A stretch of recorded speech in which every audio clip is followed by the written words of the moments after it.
Hello बच्चों, कैसे हो आप लोग। उम्मीद है बहुत अच्छे होंगे बेटा।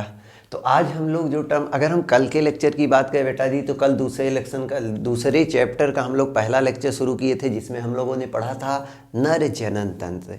अगर आज की हम बात करें तो आज हम लोग क्या पढ़ेंगे, तो आज बेटा जी हम लोग पढ़ेंगे मादा जनन तंत्र यानी स्त्री जनन तंत्र।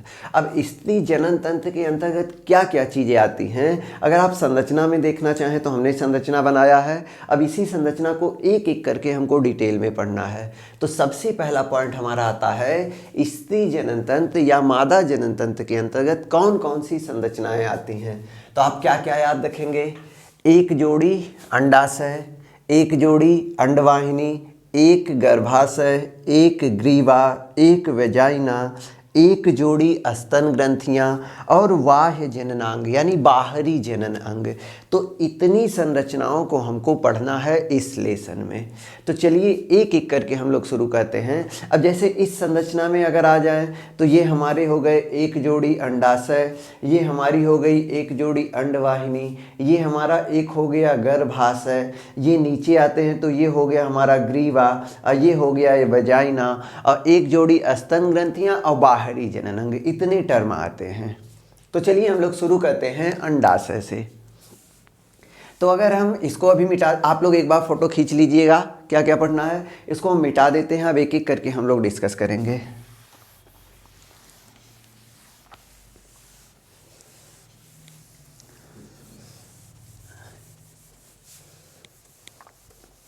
इधर का आधा हिस्सा हम मिटा देते हैं, आधा हिस्सा आप लोग के समझने के लिए रहेगा। इधर का हम आधा मिटा देते हैं ताकि इतने में हम लोग आराम से पढ़ सकें। तो सबसे पहला जो हम लोग स्त्री जनन तंत्र के अंतर्गत अंग पढ़ेंगे उसका नाम क्या है, अंडाशय। अंडाशय यानी ओवरी। ओवरी की संख्या कितनी होती है, एक जोड़ी, यानी दो संख्या में ये होता है वन पेयर। अब अंडाशय में अगर हम बात करें तो सबसे पहला पॉइंट आप याद रखेंगे, अंडाशय को प्राथमिक जनन अंग कहा गया है। किसका, स्त्रियों का। तो यानी अंडाशय स्त्रियों का प्राथमिक जनन अंग है, जनन अंग। अब सवाल आता है इसको प्राथमिक जनन अंग क्यों कहते हैं, क्योंकि बेटा जी इससे अंडाणु का निर्माण होता है। अंडाणु, अंडाणु यानी ओवा या ओवम, ओवा लिख देते हैं, ये प्लूरल फॉर्म है, ओवम सिंगुलर फॉर्म होता है। तो यानी हमारा जो अंडाशय होता है इससे अंडाणु यानी ओवम यानी मादा युग्मक का निर्माण होता है, इसीलिए ये मादाओं का प्राथमिक जनन अंग है। दूसरा पॉइंट इसमें क्या याद रखेंगे, प्राथमिक जनन अंग है तो अंडाणु का निर्माण होता है, लेकिन अंडाणुओं के निर्माण के साथ साथ इससे कुछ स्टेरॉइड हार्मोन्स का भी स्रावण होता है। स्टेरॉइड,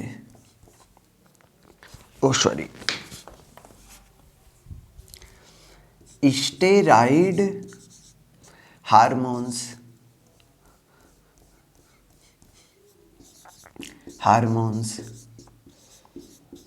तो यानी अगर इससे हार्मोन्स का स्रावण हो रहा है तो ये अंतःस्रावी ग्रंथि का भी काम करेगा।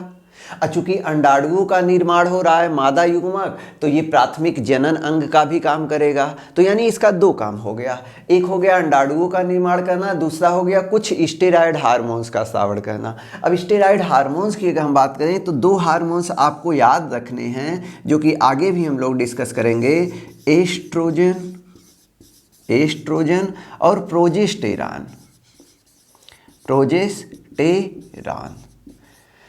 एक टर्म बेटा जी हम पहले आपको बता दे रहे हैं, इस लेसन में काफ़ी सारे टर्म ऐसे हैं जो इंग्लिश में ही काफ़ी ज़्यादा अच्छे लगते हैं, इंग्लिश में ही पढ़ने में आसान होते हैं। और किताब में भी आप देखेंगे इंग्लिश का ही नाम हिंदी में करके लिख दिया है। तो इससे आप परेशान ना हो, जो नाम अगर इंग्लिश में बताए जा रहे हैं तो उसको इंग्लिश में ही याद कर लें, वो आपके लिए ज़्यादा फ़ायदेमंद होगा, जो आगे यूज करने में भी ज़्यादा आसान होगा।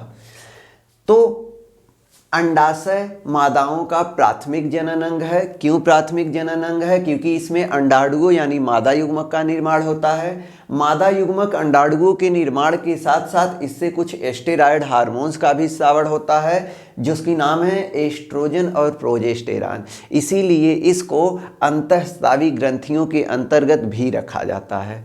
तो ये दो नाम आप जरूर याद रखिएगा। दूसरा पॉइंट इसमें क्या जानना है, अंडाशय जो हमारा होता है ये नियरली 2 to 4 सेंटीमीटर लंबा होता है और लगभग 8 मिलीमीटर चौड़ा होता है। ये कहाँ पर उपस्थित होता है? तो शरीर का निचला हिस्सा जो एब्डोमिनल कैविटी होता है उसके अंदर पाया जाता है। तीसरा पॉइंट, जब इसकी हम संरचना देखते हैं, जैसे मान लीजिए ये हमारा अंडाशय है, तो जब अंडाशय की हम संरचना देखते हैं तो ये जो सबसे बाहर होता है ये इपिथीलियम से घिरा रहता है। इपिथीलियम यानी हमारा जो अंडाशय है ये बाहर एक पतली पतली कोशिकाओं से स्तर से घिरा होता है जिसका नाम है इपिथीलियम। लेकिन अगर अंदर के ऊतक की बात करें तो अंदर जो ऊतक उपस्थित होता है उसे कहते हैं स्ट्रोमा। अब ये जो अंदर स्ट्रोमा है ये भी दो भागों में बटा होता है। अब जैसे इसको अगर हम बांट दें तो ये किनारे का हिस्सा हो गया और ये मध्य का हिस्सा हो गया। तो जो किनारे के हिस्से होते हैं यानी स्ट्रोमा का जो बाहरी पार्ट होता है, बाहरी, उसे हम नाम दे देते हैं कॉर्टेक्स।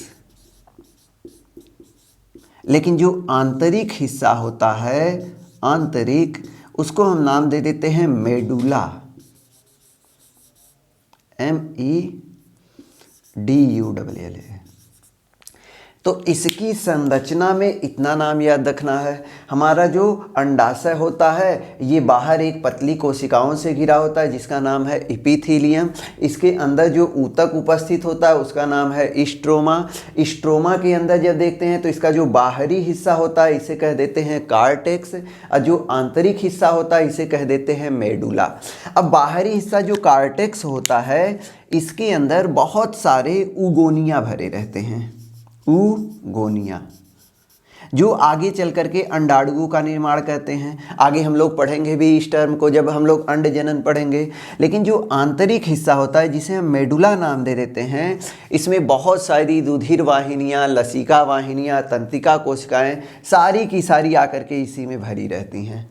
तो इतना टर्म आपको अंडाशय के अंदर याद रखना है। तो हमको नहीं लगता इसमें कोई कन्फ्यूजन होगा। चलो अब दूसरे टर्म पे आते हैं जिसका नाम है अंडवाहिनी। तो इसको एक बार आप लोग फोटो खींच लीजिएगा।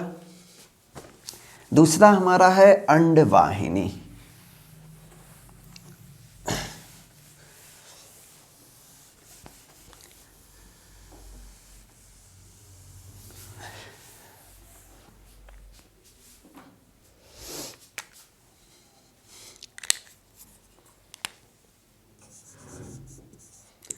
अंडवाहिनी यानी ओविडक्ट। इसी का दूसरा नाम है फालोपियन ट्यूब, फालोपियन ट्यूब। तो ये दो नाम इसमें आपको याद रखना है।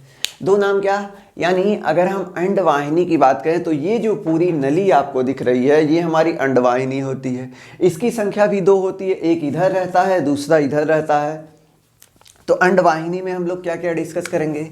सबसे पहला पॉइंट अंडवाहिनी में आप याद रखेंगे ये 10 से 12 सेंटीमीटर लंबा होता है। यानी ये जो लंबाई दिख रही है आपको यहाँ काफ़ी लंबा चौड़ा दिख रहा होगा, एक्चुअल में इतना बड़ा नहीं होता है। इसकी पूरी लंबाई जो होती है ये 8 से 10 सेंटीमीटर लंबा होता है। अब इसको भी अगर देखें तो ये 3 भागों में बटा हुआ है। यानी हमारा ओविडक्ट या फालोपियन ट्यूब 3 भागों से मिलकर बना होता है। कौन कौन, इनफंडीबुलम, इनफंडीबुलम, एम्पुला और इस्थमस।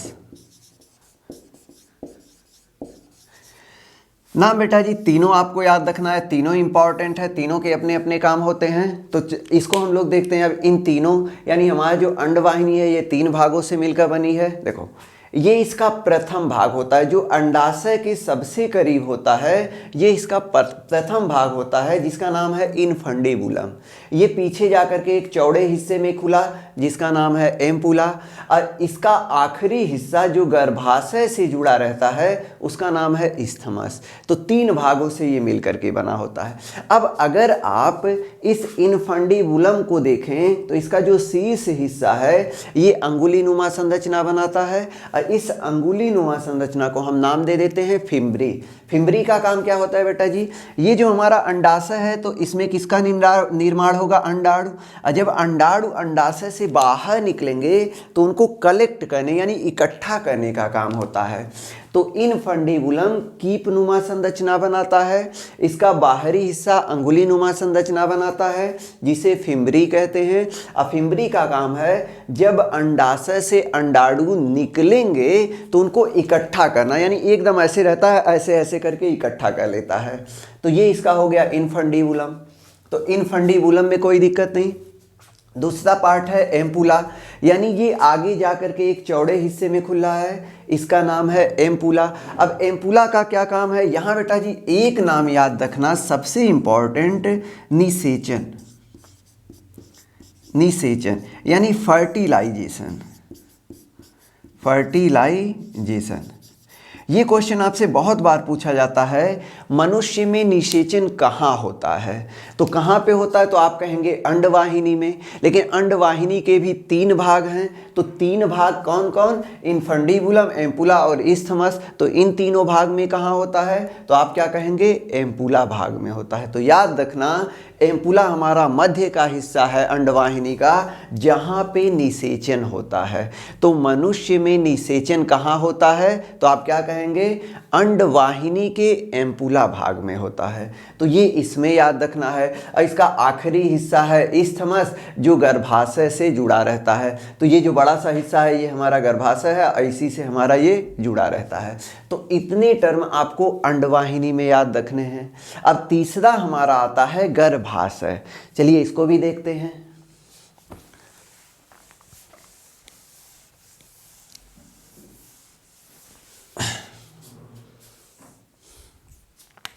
गर्भाशय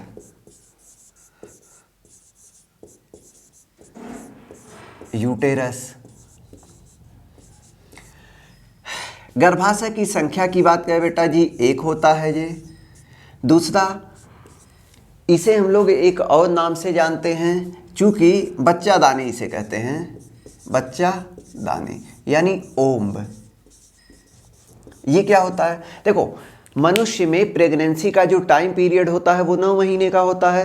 तो 9 महीने तक बच्चे का संपूर्ण विकास इसी गर्भाशय के अंदर होता है। तो इसीलिए इसे हम लोग बच्चादानी भी कह देते हैं, इंग्लिश में कहते हैं ओम, तो इसे बच्चादानी भी कह देते हैं। अब अगर पूरे गर्भाशय को हम देखें तो हमारा जो पूरा का पूरा गर्भाशय है ये 3 स्तरों से मिलकर बना होता है। अगर हम इसके स्तर की बात करें, ये जो इसके स्तर हैं तो आप देख सकते हैं ये 3 स्तरों से मिलकर बना होता है। जो सबसे बाहरी स्तर है उसे कहते हैं पेरीमेट्रियम, यानी बाह्य स्तर कह सकते हो। जो मध्य का मोटा वाला हिस्सा होता है, यानी ये पूरा का पूरा हिस्सा जो होता है बीच वाला, ये हमारा कहलाता है मायोमेट्रियम। और तीसरा जो हमारा आंतरिक हिस्सा है इसे कहते हैं इंडोमेट्रियम। इंडोमेट्रियम। मैं फिर से कह रहा हूँ बेटा जी, इन नामों को अगर आप हिंदी में ही इंग्लिश में ही याद कर लें तो ज़्यादा बेटर है। इंग्लिश से अच्छा, हिंदी से अच्छा ये इंग्लिश नाम ही है, तो इंग्लिश में ही आप लोग लर्न करने की कोशिश करें। तो हमने क्या कहा, गर्भाशय की जो दीवार होती है वो 3 स्तरों से मिलकर बनी होती है। जो सबसे बाहरी स्तर है इसको कहते हैं पेरीमेट्रियम। ये एकदम पतली होती है, पतली झिल्ली नुमा होती है, पतली झिल्ली नुमा। झिल्ली मतलब आप जैसे किसी भी टिश्यू को लेकर के बाहर से, जैसे आप अंडे को खोलते हैं तो अंडे के ऊपर एक पतला कवर होता है, वैसे ही पूरा का पूरा गर्भाशय एक पतली झिल्ली नुमा संरचना से घिरा होता है, जिसको हम नाम दे देते हैं पेरीमेट्रियम। इसका कोई खास इंपॉर्टेंस नहीं है। लेकिन अगर हम बात करें मायोमेट्रियम, तो ये जो पूरा बीच वाला हिस्सा है, ये वाला पूरा जो हिस्सा है, ये बीच वाला पूरा जो हिस्सा होता है, ये एकदम, हाँ, ये बीच वाला जो अभी मैंने बनाया है, इसको हम लोग बेटा जी कहते हैं मायोमेट्रियम, मध्य स्तर, यानी गर्भाशय का ये मध्य स्तर है, मायोमेट्रियम है। इस मायोमेट्रियम का क्या काम होता है? जब बच्चे के जन्म का समय आता है, यानी डिलीवरी के समय, तो इसमें बहुत तेज़ी से संकुचन होने लगता है। और जब बहुत तेज़ी से इसमें संकुचन होता है तो इधर से भी संकुचन, इधर से भी संकुचन, इधर से भी, यानी चारों तरफ से जब संकुचन होता है तो ये ग्रीवा और वेजाइना से होते हुए शिशु बाहर आ जाता है। तो याद रखना, इसका काम क्या है? आप क्या कहेंगे? बच्चे के जन्म के समय मायोमेट्रियम में बहुत तेजी से संकुचन होता है। अगर हम इसको नाम दें तो इसको हिंदी में शायद पेशीय स्तर कहते हैं। पेशीय स्तर क्या होता है? ये स्मूथ मसल्स का बना होता है, चिकनी पेशियों का बना होता है। तो चिकनी पेशियों में क्या होता है? बहुत तेजी से संकुचन होता है। और जब संकुचन बहुत तेजी से होने लगता है तो चारों तरफ से संकुचन की वजह से इसमें जो शिशु का विकास होता है वो बर्थ कैनाल यानी जनन छिद्र के द्वारा ये शरीर से बाहर आ जाता है। तो ये याद रखना, ये हम लोग आगे भी डिस्कस करेंगे डिलीवरी के समय।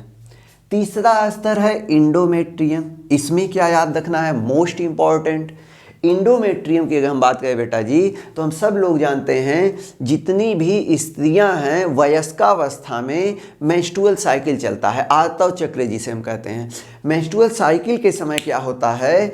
यही आंतरिक स्तर है और इस आंतरिक स्तर में टूटना शुरू कर देता है। तो यानी हम दूसरे शब्दों में कहें कि इंडोमेट्रियम में चक्रीय परिवर्तन होता है।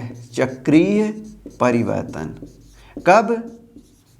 अगर बात करें कब? मेंस्ट्रुअल साइकिल के समय। तो यानी जो आंतरिक स्तर है ये टूटता रहता है, बनता रहता है, टूटता रहता है, बनता रहता है। जैसे आप देखेंगे जब मेंस्ट्रुअल साइकिल चलता है, आगे जब हम पढ़ेंगे, मेंस्ट्रुअल साइकिल चलता है तो वेजाइना के रास्ते तरल पदार्थ आता है। तो वो तरल पदार्थ कहाँ से आता है? ये आंतरिक स्तर इंडोमेट्रियम जो है ये टूटने लगता है। जब ये टूटने लगता है तो इसमें रुधिर वाहिनियाँ पाई जाती हैं, वो भी टूटने लगती हैं। रुधिर वाहिनियाँ जब टूटती हैं तो रुधिर निकलने लगता है और सब मिल करके तरल के रूप में ये वेजाइना से बाहर आता है। तो इंडोमेट्रियम क्या होता है? इसमें चक्रीय परिवर्तन होते हैं। कब? जब मेंस्ट्रुअल साइकिल चलता है। तो इतना नाम आपको इसमें यानी गर्भाशय में याद रखना है। अब आगे अगर हम बात करें मादा जनन तंत्र के अंतर्गत, तो गर्भाशय के नीचे ये जो पतली आप ये संरचना दिख रही है, इसको हम लोग ग्रीवा कह देते हैं, सेर्विक्स। और ये जो कैनाल है, यानी ये जो कैनाल है इसके अंदर, इसको कहते हैं ग्रीवा नाल। ग्रीवा नाल, सर्वाइकल कैनाल कह देते हैं। इसके नीचे का हिस्सा कहलाता है वेजाइना। और इसके नीचे जाते हैं तो बाहरी जनन अंग आ जाते हैं। तो बाहरी जनन अंग आप लोग देख लेंगे। अब इसके बाद अगर इस टॉपिक में हम बात करें तो हमको बेटा जी पढ़ना है स्तन ग्रंथियाँ, मोस्ट इंपॉर्टेंट, उससे भी बहुत ज़्यादा क्वेश्चन बनते हैं। तो स्तन, आइए चलिए हम लोग देखते हैं तो स्तन ग्रंथियाँ क्या होती है। तो इसको हम मिटा दे रहे हैं, एक बार सब लोग फोटो ले लीजिए। इसके बाद हम लोग पढ़ेंगे स्तन ग्रंथियाँ।